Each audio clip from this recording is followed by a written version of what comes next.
E aí pessoal, beleza? Então agora nós vamos para mais uma aula dessa série que a gente tem feito. A aula hoje é sobre padrões e processos espaço-temporais de diversidade e eu espero que vocês gostem. Então vamos continuar aqui com as nossas aulas. E hoje o tema da aula vai ser padrões e processos espaço-temporais de diversidade. E nessa aula a gente vai focar um pouquinho mais nos padrões temporais de diversidade. Beleza? Então vamos lá.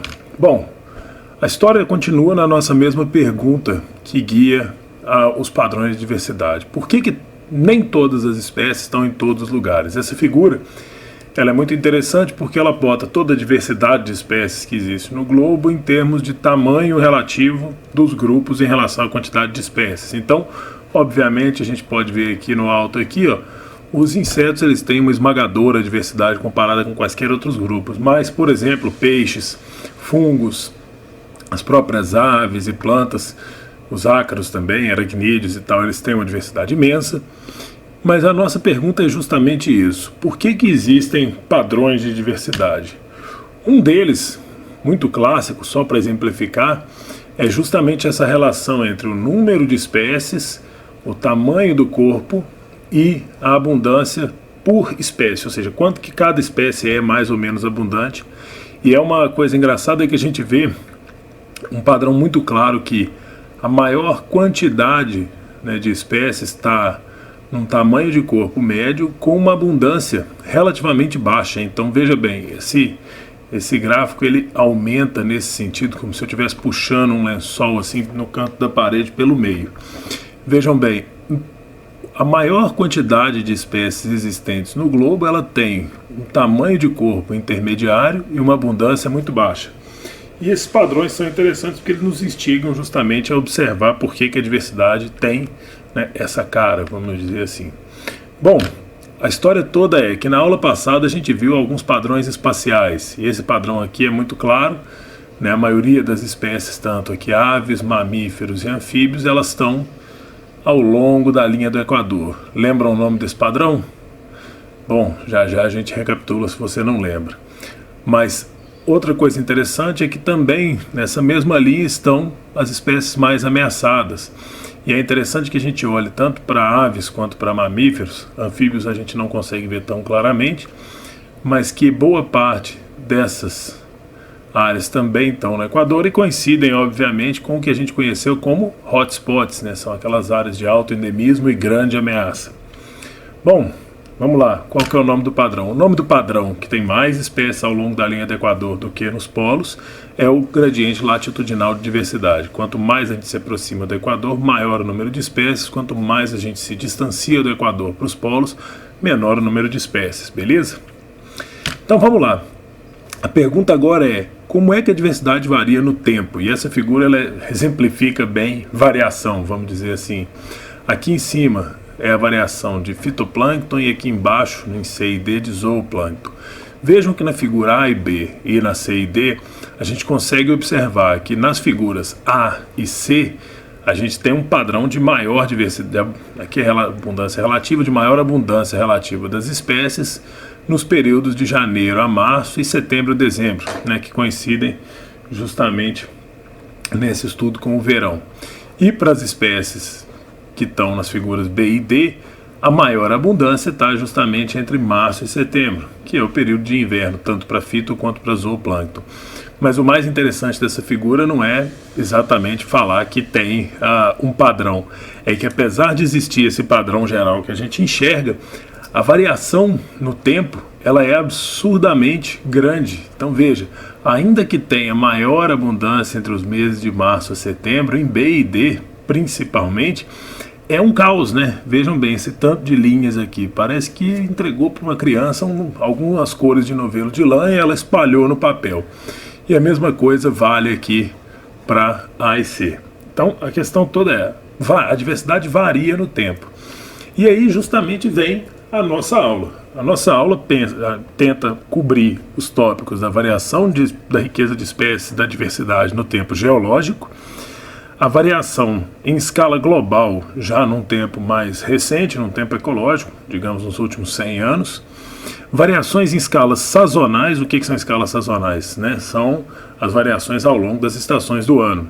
E o que eu chamei aqui de variações induzidas, que, bom, a gente pode exemplificar como uma sucessão ecológica. Ela inicia, essa variação temporal inicia justamente após um evento, um distúrbio, por exemplo.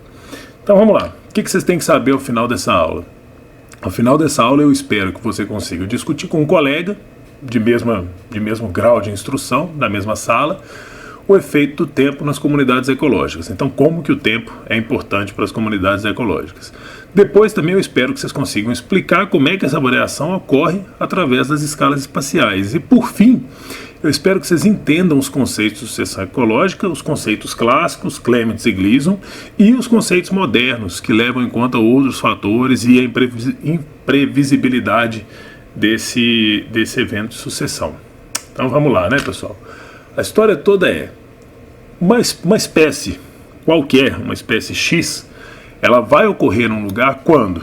Quando é que eu vou saber que uma espécie está no lugar? Qual que é o motivo mais simples de que uma espécie está num determinado lugar? Bom, o motivo mais simples é ela chegou lá. Então a dispersão é a primeira grande barreira. Ela tem que conseguir chegar a um lugar para que lá ela esteja, né? Se ela nunca chegou, não tem como ela estar lá. Qual que é o outro fator? Bom, essa espécie chegou lá. Ela chegou lá, aquele lugar tem que ter, né, no mínimo, condições e recursos necessários para que ela sobreviva, reproduza e cresça.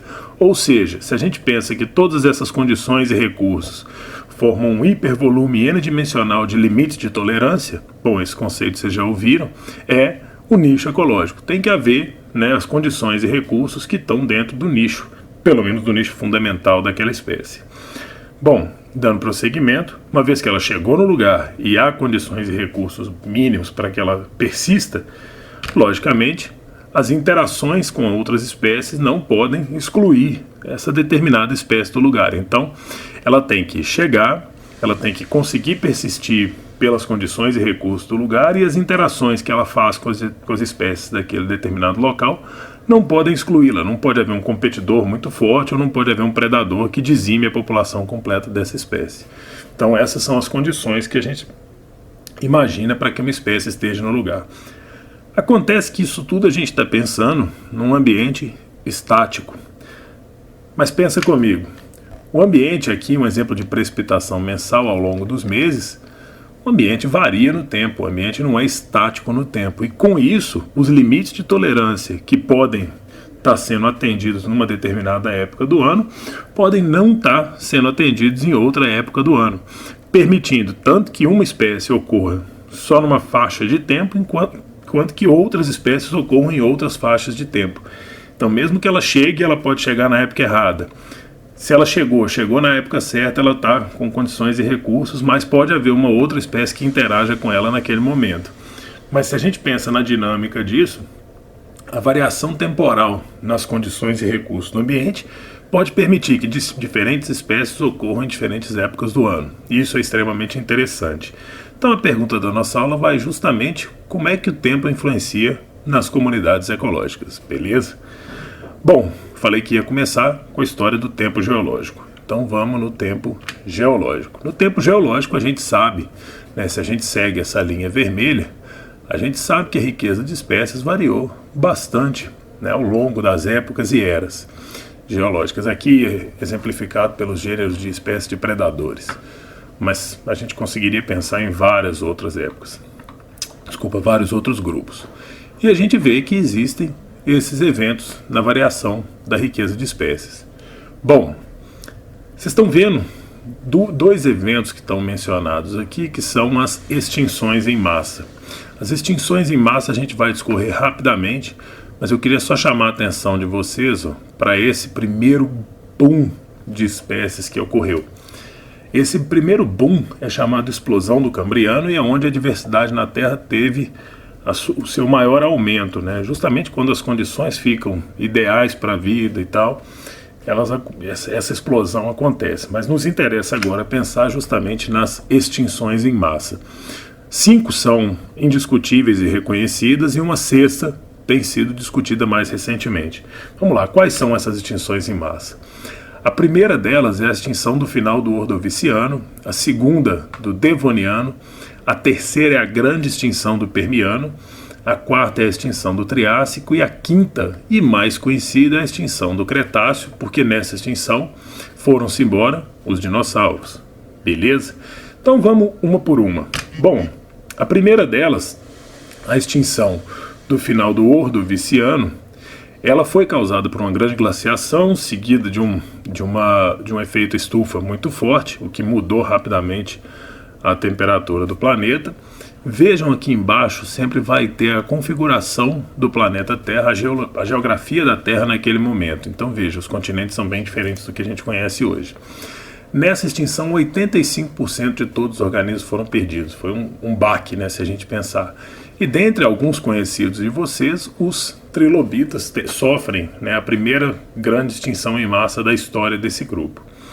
Bom, passado esse período, a gente consegue acompanhar pelo gráfico aqui, a vida na Terra se recupera, mas vem o final do Devoniano. E no final do Devoniano, falta de oxigênio nos oceanos. Os oceanos, né, se a gente acompanha no mapinha aqui, os continentes estão se aproximando, os oceanos vão ficando mais rasos.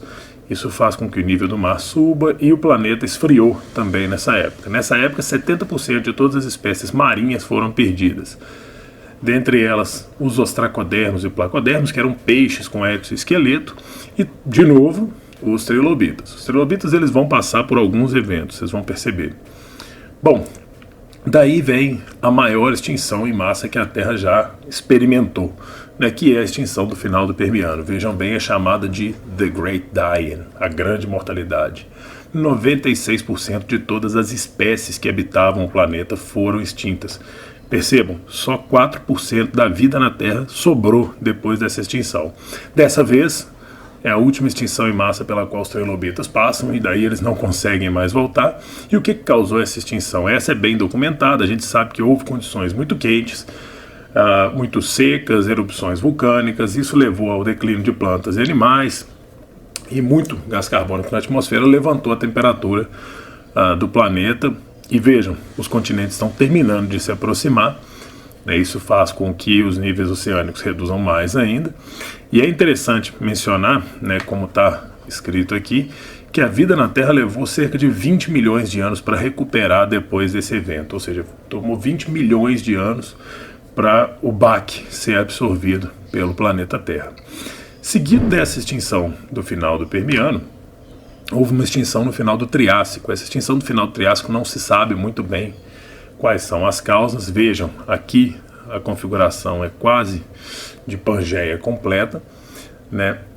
Mas ela começa a se quebrar justamente aqui nesse final do Triássico. Então a Pangeia, que estava um único continente, ela se quebra, e isso fez com que as temperaturas globais aumentassem, os oceanos se acidificassem, mas não se sabe exatamente o que causou. Alguns grupos que foram perdidos, por exemplo os amonitas, né, que são fósseis enormes, e esse grupinho conhecido como conodontes. Bom, depois dessa extinção a Terra passou por um longo período sem extinções, né, então passa-se o Jurássico e o Cretáceo, mas no final do Cretáceo, como vocês bem sabem, vejam que legal, a configuração da Terra já é muito similar com o que a gente conhece hoje, ó. No final do Cretáceo, cai aquele meteoro na península do Yucatán e vários grupos são extintos. Dentre eles, dinossauros, pterossauros, pleiosauros e todos os sauros que a gente conhece. É interessante mencionar que essas extinções em massa, apesar de serem eventos drásticos, né, essa do Cretáceo, por exemplo, levou embora 70% das espécies que existiam no planeta, elas são oportunidade para novas espécies que estão habitando o planeta, né? Essa especificamente, a do final do Cretáceo, é justamente o momento em que os dinossauros são extintos, e isso permite, justamente pela voracidade dos dinossauros como grupo, em predadores e competidores, permite o desabrochar, vamos dizer assim, dos mamíferos, né? Os mamíferos eram um pequeno grupo noturno que habitava o planeta, e que não tinha, obviamente, muito espaço pelo domínio dos dinossauros.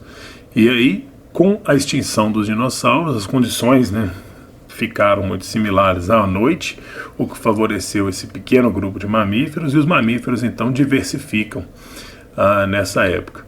Por fim, mas não menos importante, é discutida a importância atual de uma sexta extinção em massa, causada por quem? Justamente pelo homem. O homem tem sido considerado uma força geológica tão importante que o período conhecido como Holoceno, até bem pouco tempo, tem sido sugerido como Antropoceno, a época humana, ou seja, a época geológica em que a influência do homem no planeta tem uma força tão grande que modifica as condições gerais do planeta, justificando chamar isso de uma nova época geológica. E essa é bastante discutida, mas não se sabe, né? A gente está no meio dela, então a gente não sabe quantas espécies estão sendo perdidas, mas sabe-se que as atividades antrópicas têm tido uma influência muito forte, tanto na biota quanto nas condições gerais do planeta. Legal, né? Só para exemplificar mais algumas mudanças ao longo do tempo geológico, esse artigo aqui de Willis e colaboradores em 2010 mostra justamente aqui, no período que as florestas tropicais estavam no seu auge, o número de morfoespécies de plantas aumenta e depois diminui drasticamente ao longo desse período, e ele acompanha justamente uma variação. Aqui, o oxigênio radioativo representa a temperatura do planeta, né? A gente consegue reconstruir a temperatura pela quantidade, pelo número de partes por milhar de oxigênio 18. Então a temperatura do planeta teve um aumento juntamente com a pressão do CO2, o que favoreceu essa variação imensa na diversidade de espécies. Isso foi observado justamente pela riqueza de grãos de pólen, né? Que, veja, tem uma variação imensa seguindo justamente a temperatura. Mas o gráfico mais importante desse exemplo é esse daqui, ó. DT aqui é o delta de temperatura, a diferença de temperatura. Então veja, uma diferença de 0, não houve diferença de temperatura, até 2 graus de temperatura. Quanto maior a diferença na temperatura, maior o turnover de espécies, ou seja, maior a diferença na composição de espécies, o que vai justamente de acordo ao que a gente já discutiu. Quanto mais distintas as condições, mais diferentes as espécies que podem ocupar esses locais. Beleza? Bom, vamos passar agora para uma escala mais recente, que são essas variações em escala global. Esse artigo, né, traduzindo o título dele, série temporal revela mudança na diversidade, mas não revela perda sistemática. Ele é muito interessante porque veja o que ele mostra. Ele mostra que se a gente pega o número de espécies ao longo dos anos, dos últimos 100 anos, né, 1900 a 2000, apesar de haver uma variação, em alguns locais aumenta, outros aumenta mais rápido, em outros locais diminui, e veja, global, polar, temperado, tropical, enfim, todos os tipos de ambiente. O que a gente tem em última instância é que a tendência geral é de que a riqueza de espécies num determinado lugar, aquela diversidade alfa, ela se mantém constante ao longo do tempo. O interessante é que o que a gente observa sobre a diversidade beta, que é aquela diferença na composição entre lugares distintos, ou seja, quanto que o ambiente é heterogêneo em termos de espécies, o padrão também há uma grande variação, mas o padrão geral é uma diminuição na diversidade beta, medida aqui pelo índice de Jacquard. Então, quanto mais recente, menor a diversidade beta. O fenômeno que é conhecido como homogeneização biótica, ou seja, as comunidades estão cada vez mais homogêneas com o passar do tempo. Então, resumindo esse gráfico, não houve alteração na diversidade alfa, na diversidade local, e diminui-se a diversidade beta.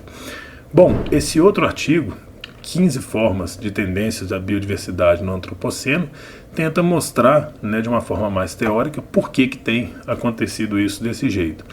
E a figura é muito interessante.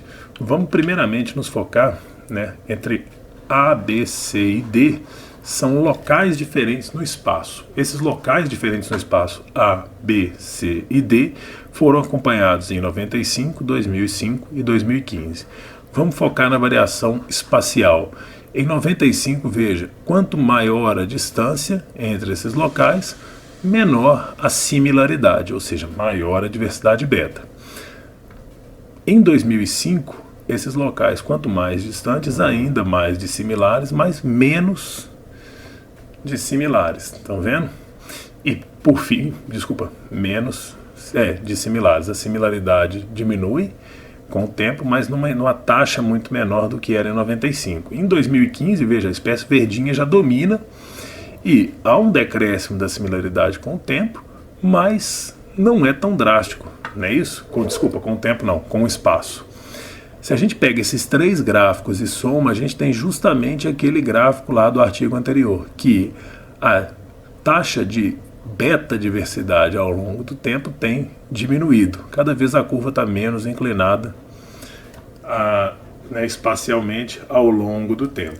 Não é isso? Cada lugar no tempo A é mais diferente do outro do que no tempo C. Bom, agora a gente vai olhar justamente aqui ao longo dos anos como é que fica a diversidade alfa e o beta ao longo do tempo no mesmo lugar. Tá? A gente acabou de ver o beta ao longo do tempo em locais distintos, no mesmo lugar. No mesmo lugar, a diversidade alfa aqui em A, em 95, 2005 e 2015, ela é igual, tá vendo? São 2 espécies em todas as épocas. Ela é constante, um pouquinho mais alta, porque em B ela é também igual, porém uma única espécie domina. Também é constante, porém baixa. Temporalmente, 95, 2005, 2015, a similaridade entre os locais diminui para os 2. Estão vendo? Azul e amarelo, verde e amarelo, verde e vermelho. A similaridade diminui, né? Sempre tem uma espécie nova chegando. A mesma coisa em B. Era azul, agora é laranja, agora é verde. Bom, a coisa fica interessante quando a gente pensa na figura C, em que a riqueza de espécies aumenta, era só laranja, laranja e verde, laranja, verde e vermelho. E a similaridade também diminui, né? As novas espécies vão chegando. Mas veja, o alfa aqui aumenta, então em alguns lugares o alfa pode aumentar. E em D eu tenho a diversidade alfa diminuindo, eu tenho azul, amarelo, vermelho, laranja e verde, depois a espécie azul some, depois a espécie laranja some, ficando apenas 2 espécies. Então o alfa aqui diminui e obviamente porque as comunidades estão perdendo espécies, elas estão ficando mais dissimilares. Então temporalmente a similaridade diminui, essa tendência não deixa de acontecer, ela só diminui numa taxa menor, segundo o artigo anterior. Mas aquela história da diversidade alfa não variar, ela está explicada aqui. Vejam bem, alguns lugares permanece constante, mais alto, constante, mais baixo. Em alguns lugares aumenta, em outros lugares diminui. Espacialmente feita a média, a tendência de alfa é de ficar constante. Muito legal, né? Isso explica na teoria o resultado do artigo anterior, que a alfa permanece constante ao longo do tempo, enquanto beta decai ao longo do tempo, ou seja, as comunidades têm o mesmo número de espécies, mas são mais homogêneas. Bom, outro padrão muito importante dessa história de diversidade ao longo do tempo é o padrão sazonal. Isso aqui são 2 fotos em A e B de florestas tropicais secas, são o que a gente chama de mata seca. Essas florestas elas têm uma variação sazonal absurdamente grande, elas perdem todas as folhas no período seco e recuperam todas as folhas no período úmido. E aí isso é bacana justamente porque a sazonalidade, a variação nas estações do ano é um dos padrões mais marcantes, mais conspícuos da flutuação temporal no ambiente, justamente porque ela ocorre ano a ano ciclicamente. Na teoria, isso permite múltiplas assembleias de espécies que coexistam, né? Várias espécies podem coexistir porque há condições diferentes ao longo do ano. Onde que elas não competem, por exemplo? Porque tem separação temporal no uso do recurso. E essa heterogeneidade temporal, né, permitiria menor competição e permitiria maior coexistência. E isso aparece justamente nesse artigo, e o título dele é: A diversidade é mantida pela variação sazonal na abundância de espécies. Foi feito com peixes, né, por isso eu coloquei esse peixinho aqui. E vejam que legal. O que esses autores encontraram aqui é a abundância e aqui é a época do ano. No inverno, essas espécies do primeiro grupo azul, elas diminuem muito de abundância nos meses aqui, né, isso é no hemisfério norte, de verão, e aumentam nos meses de inverno. Então janeiro, fevereiro, março, setembro, outubro, novembro e dezembro, elas aumentam. Quando a gente vamos lá para o extremo oposto, as espécies do quadrante vermelho, para o verão, Algumas espécies aumentam muito de abundância só no verão e decrescem no inverno. E, logicamente, tem as espécies que têm mais abundância na primavera e mais abundância no outono. O que é legal disso? Essas espécies do primeiro grupo, elas estão mais abundantes quando todas as outras estão menos abundantes. Aqui, e todo mundo está baixinho nessa época. As espécies do grupo vermelho estão mais abundantes quando todo mundo está menos abundante. E assim sucessivamente. Ou seja, porque as condições variam ao longo do ano, as espécies mais abundantes numa época são menos abundantes na outra. De forma que o ambiente como um todo tem uma abundância similar, mas de espécies diferentes que coexistem porque as condições do ambiente mudam bastante. Bem legal, né? Então vamos lá. Bom, só para exemplificar, a diversidade desse ambiente ela varia ciclicamente, sendo um pouquinho menor no verão e um pouco maior no inverno. Tem mais espécies de inverno do que de verão. Se a gente volta lá na figura anterior, a gente vê isso. Mas a tendência como um todo é essa, beleza? Bom, tem uma série de artigos que vocês podem procurar sobre essa variação sazonal e a gente conseguiria aqui falar muito deles, mas enfim, eu deixei alguns exemplos se vocês tiverem interesse aqui no slide. E por fim, mas extremamente importante, a gente vai tratar justamente dessas relações ecológicas da vegetação, e aqui o exemplo clássico do Coles, das dunas de areia do Lago Michigan. Ou seja, por que quando um lugar sofre uma perturbação, a vegetação tende a voltar? Bom, isso é chamado sucessão ecológica, né, e duas visões distintas do processo surgiram. Então a sucessão ecológica é isso, eu tenho um habitat que, vamos supor, uma floresta, ele é perturbado, digamos, para uma mina, é abandonado ou restaurado de acordo com a legislação e retornaria a uma floresta original. A gente tem originalmente a visão de Clements em 1916 e de Gleason em 1917. Vamos passar por elas. A princípio eu não vou discutir sobre quem está mais correto uma do que a outra, eu vou discutir só o que cada um deles dizem. E vamos começar por Clements. Clements tem esse livro, uma análise do desenvolvimento da vegetação, ele chama de sucessão de plantas, então é o primeiro que menciona esse nome muito claramente, enfim, enquanto um livro. E qual que é a visão de Clements? A visão de Clements é que a ocorrência de espécies é determinada por interações bióticas e que as comunidades biológicas são superorganismos, elas funcionam como um grande organismo.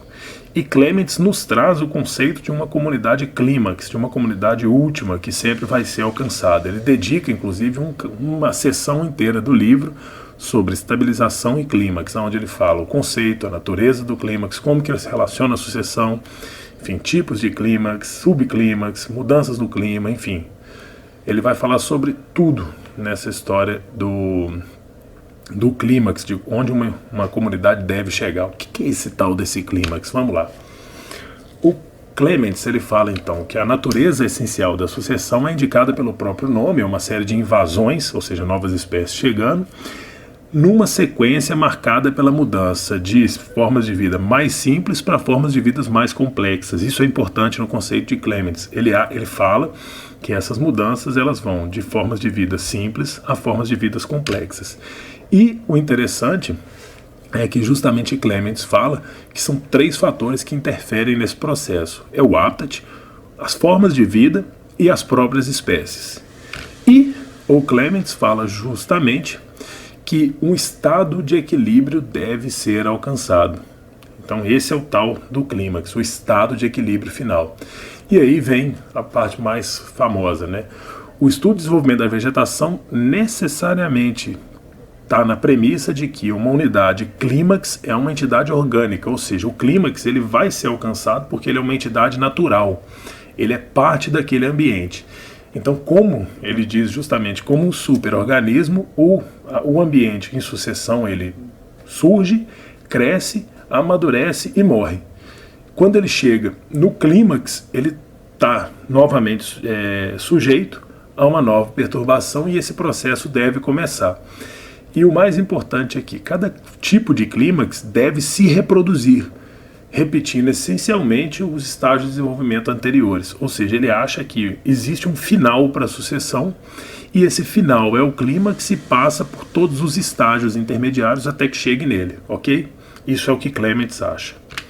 Bom, essa figura representa justamente, vejam que interessante, vários tipos de ambientes, desde sucessão de rocha pura, até o que ele chama de sucessão secundária, que é o que nos interessa aqui, né? Um ambiente que já tinha vegetação, que não era completamente vazio e agora foi perturbado e está crescendo de novo, beleza? É diferente da sucessão primária, que é justamente uma área de erupção vulcânica e as plantas novas, o ambiente é completamente novo, né? Nada nunca habitou aquele lugar.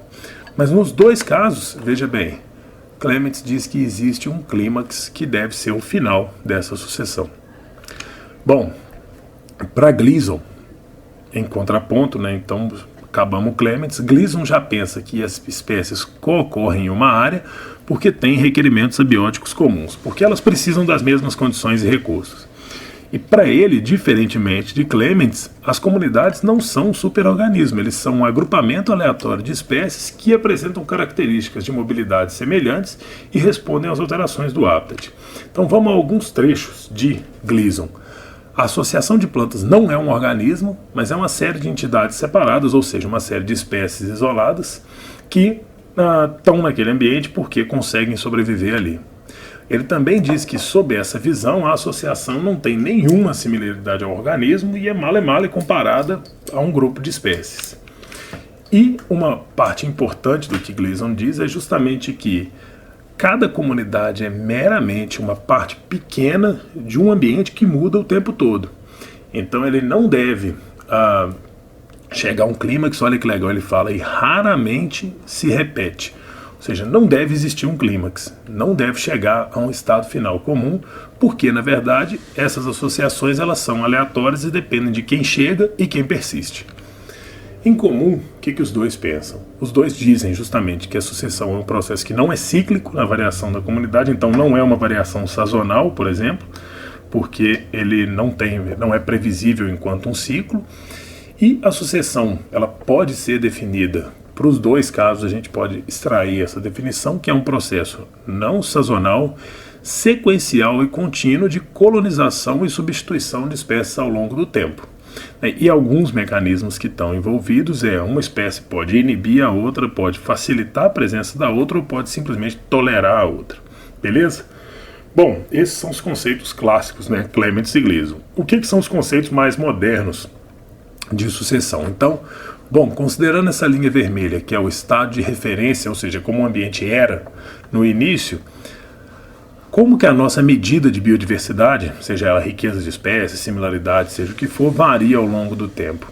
Hoje em dia a gente sabe que a letra A, que é o processo de sucessão voltando ao estado de referência, ele é muito raro. E ele varia justamente de quais são os limitantes ambientais, se foram ou não tomadas medidas de restauração e se o estágio inicial era mais ou menos degradado, né? Se foi simplesmente uma área, por exemplo, que sofreu um corte seletivo, um corte raso, mas seletivo de espécies e está próximo de uma área de floresta, por exemplo, ou é uma área de mina que está muito distante de um ambiente de floresta. A gente sabe que isso pode influenciar e, por exemplo, causar que o estado final seja muito diferente da referência se o ambiente é muito severo, poucas medidas de restauração foram tomadas e o estágio inicial é muito degradado. Se isso tudo acontece, a letra E aqui é um bom exemplo do que a gente chama de sucessão embargada, ela não vai para frente. O que é legal é que a gente precisa justamente pensar no seguinte, tem um artigo muito recente que diz sobre a dinâmica de sucessão em florestas neotropicais são tão incertas quanto previsíveis, ou seja, todas as trajetórias são possíveis. Se a gente pega, aqui são 2 áreas no Brasil e 2 áreas no México, uma úmida e outra seca. Às vezes, tanto aqui é a densidade de troncos, a área basal e a diversidade de espécies, ela pode aumentar, ser constante, diminuir, ela pode tomar todos os padrões com o tempo. E aí, né? E aí, a gente se pergunta, como é que isso acontece? A gente não sabe, né? Como é que a gente consegue pensar na sucessão ecológica se ela é um processo tão incerto quanto previsível? E aí que vem esse artigo aqui, recomendo a leitura dele, é do Arroio Rodrigues, 2015, e colaboradores na Biological Reviews, e ele lista condições que variam em escala espacial e que podem afetar a sucessão. Variáveis proximais são aquelas que estão diretamente ligadas ao ambiente, e variáveis últimas que estão ligadas, enfim, à causa final como um todo. Mas, por exemplo, na escala local, se existem propágulos disponíveis, se as propriedades do solo e microclima permitem que mais espécies ocorram, se as interações são positivas, em última instância, qual que é o regime de distúrbio, quais são as características gerais do solo, qual que é o tamanho e o formato da mancha de hábitat que a gente está considerando, se ela é mais ou menos isolada, isso tudo pode influenciar na escala local. Na escala de paisagem, a dinâmica de populações, claro, se tem polinizadores, se tem dispersores, se tem invasores, se existe cobertura florestal naquele lugar, se a matriz é mais ou menos permeável, se existe conectividade, enfim, tem vários fatores nessa escala de paisagem, que a gente pode levar em conta. E por fim, na escala regional, a topografia, o clima, se existem distúrbios naturais, por exemplo, enquanto aqui no Brasil a gente pensa em fogo e enchentes, se a gente está na América Central, a gente tem que pensar em tornados perturbando uma floresta em longo prazo. Se existem espécies nativas e exóticas no pool regional que podem colonizar aquele lugar, em escala regional também, extinções e novas espécies, o processo de especiação e extinção, eles são muito importantes, e se há migração de outros lugares. Bom, isso tudo nos leva a esse grande fluxograma, que retrataria a complexidade da sucessão secundária de ambientes, no caso aqui de vegetação. E aí tem causas proximais e causas distais, ou seja, causas que estão no contexto de paisagem, de mancha e na região, e causas que estão na escala local. Vamos lá, vamos isolar um pouco esses fatores. Se a gente pensa na escala da paisagem, o tipo de uso da terra pode prejudicar, se o uso da terra é mais intenso, a sucessão vai sofrer mais com isso. Cobertura de floresta, se ela for maior é positivo, se ela for menor é negativo. Quanto mais fragmentado, pior. Quanto mais efeitos de borda, pior. Quanto mais isolado o ambiente, pior para a sucessão. Se a matriz é mais complexa, isso é positivo, menos complexa, isso é negativo. Se o formato do habitat é muito complexo ou não, isso também modifica. O tamanho da área de florestas, core, que a gente chama de floresta de verdade, isso tudo influencia na sucessão. Em escala local, a gente poderia isolar uma série de coisas, mas, por exemplo, microclima, se existe frugivoria, se tem alguns traits, algumas características dos frutos que favorecem a dispersão, qual que é a comunidade animal e se ela é dispersora ou não, se tem predadores, se tem doenças, se tem, enfim, uma série de efeitos que podem influenciar justamente nesse processo de sucessão secundária, permitindo que ele seja mais rápido ou até completamente inexistente. Um exemplo muito interessante são os fragmentos criados pelo professor Helder Morato do Acre, onde foram criadas áreas que foram deixadas para a sucessão, todas elas na mesma condição inicial, todo o mesmo tipo de impacto e tudo, mesmo tempo. Algumas estão como floresta novamente, outras simplesmente têm grama até hoje. Enfim, justamente por conta desses diferentes fatores que podem influenciar.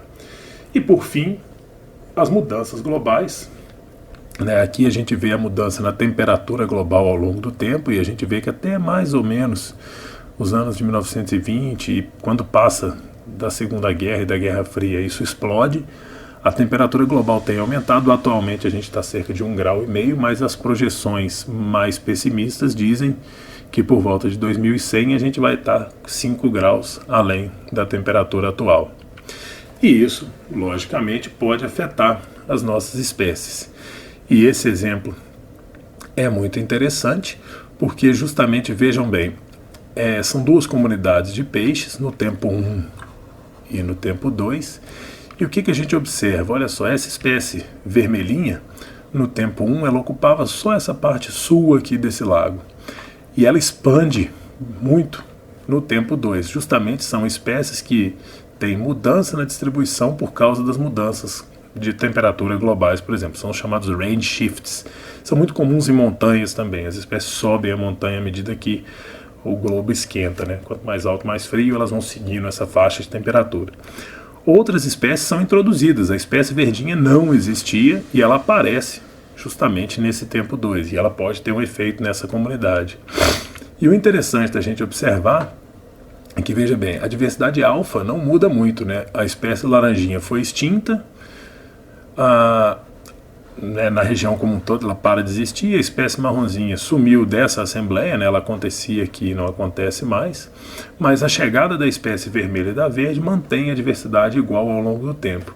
Mas a figura D é muito importante para a gente. Bom, só ressaltando a história da diversidade alfa, mas a figura D do turnover ela é muito importante. Vejam bem, o que acontece? Se eu pensar no turnover sem a existência de nenhum efeito de mudança global, a gente teria essa linha que a gente chama de baseline. Quando eu considero as mudanças globais, o que eu tenho? Um turnover muito maior, uma mudança na composição de espécies muito maior, justamente causada pelas mudanças climáticas e as invasões de espécies.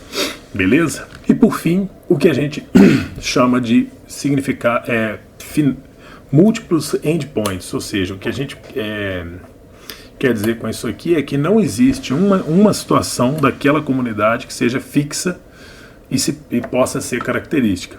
Né? Justamente porque existem variações no tempo nessas metacomunidades, a variedade de espécies muda. Então aqui eu tenho 1, 3, 7, 10, 16 e 24. No tempo 2, 22 chega e 24 sai. Então eu tenho 1, 3, 7, 10, 16 e 22. A espécie 9 chega, a espécie 1 sai. 3, 7, 9, 10, 16, 22. Voltando àquele estado inicial agora, 24 chega e 22 sai. 3, 7, 9, 10, 16, 24. E por fim, né, retornando ao ponto de início, a espécie 1 agora chega e a espécie 9 sai. Então, 1, 3, 7, 10, 16, 24. Então, essa comunidade ela não é marcada por uma comunidade específica, mas por um ciclo de colonizações e extinções. Muito bacana, né? Pessoal, então, essa foi a nossa aula. Eu espero que vocês tenham compreendido a importância das variações no tempo, na riqueza de espécies e na diversidade dos ambientes. E até a próxima aula. Um abraço. Pessoal, então é isso. Essa foi a nossa aula. Espero que vocês tenham gostado, espero que vocês tenham compreendido. E quaisquer dúvidas, não hesitem em perguntar, que eu vou tentar, na medida do possível, responder todos os questionamentos. Valeu, pessoal. Até a próxima.